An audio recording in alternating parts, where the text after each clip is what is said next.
Hey race fans, it's race day top 5 with me, Frank 5.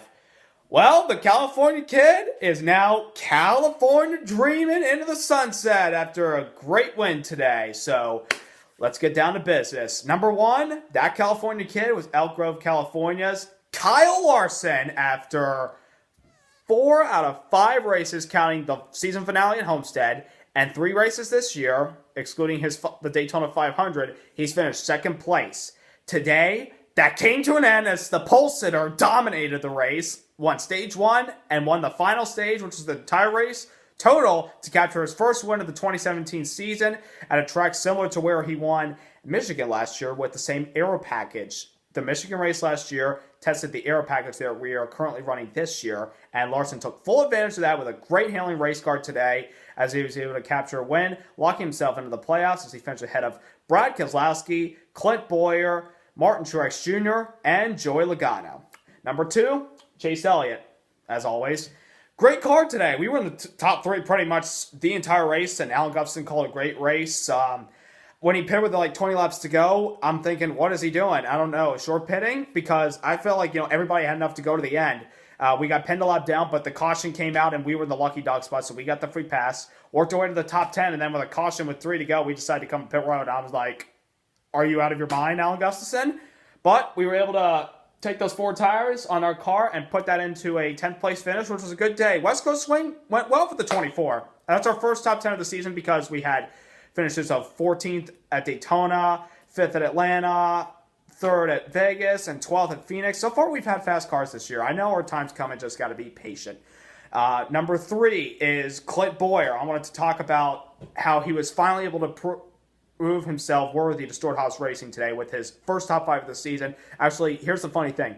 This was his first top 5 since, 2 years ago in the August race at Bristol, where he was in a desperation mode to make the chase. So far this season, the 14 car has shown speed. He just had to find that groove, and he found it today with his 3rd place finish of the season. I got to give a tip of the hat to Mike Bugaravich and the whole 14 Rush Truck Centers, Haas Automation, Mobile One Ford. I mean, I really think Boyer is going to have a great year. I hope he gets the victory circle because he's just a positive guy, and he was so positive in his interview today.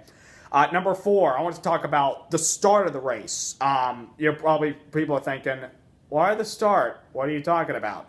I'm talking about what happened at the start between Hamlin, Keselowski, Newman, and Harvick. At the start, Hamlin started on the bottom at the start of the race, and he probably missed a shift, and that shut people up and put some damage actually in the back of the 2 car, as well as damage to the front of Ryan Newman, our last week's winner, and Kevin Harvick. This West Coast swing has not been good to Harvick. He was able to take a damaged car and finish 13th. Brad fixed that car after bringing out the first caution spin on lap 4 after a tap from Mr. California, Jimmy Johnson. And he finished second. I don't know how in the world he did it, with substitute crew chief Brian Wilson because Paul Wolf suspended for 3 races because of the failing inspection last weekend at Phoenix. So tip of the hat to Brian Wilson. May I remind you, it's not the guy who's the lead singer of the Beach Boys. And number 5 today are obviously restarts. They are pretty wild here at Fontana, and those last few restarts proved why. I mean, laps of the race proved why. I mean, Kenson got wrecked. Ricky Stenhouse and Trevor Bayne got together.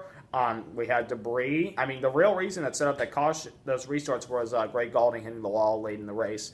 But overall, I thought the racing was pretty good, especially those restarts, where everybody was 4, 5, 6, 7 wide, because that's the magic of California. You can run anywhere you want, and if you carry momentum off of 2, then you're going to probably catapult yourself into the top 10. And a couple of other things to mention. Today was Dale Earnhardt Jr.'s 600 start. Congrats to him. He finished 16th today. I want Junior to continue to progress. I know he's still got to get that groove back, but I know it's coming for him. Jimmy Johnson didn't really show anything today. He finished like top 20. The rookie Suarez wasn't up front a lot today, but where did he end up? 7th. That's 2 weeks in a row. You don't really talk about that guy, and he finishes on the top 10. So unbelievable. So West Coast Swing is done, and now we're going to Martinsville next weekend, where beating and banging on the paperclip is going to be a whole lot of fun. So don't forget to subscribe. Don't forget to like. Congrats to Larson, first win of the season.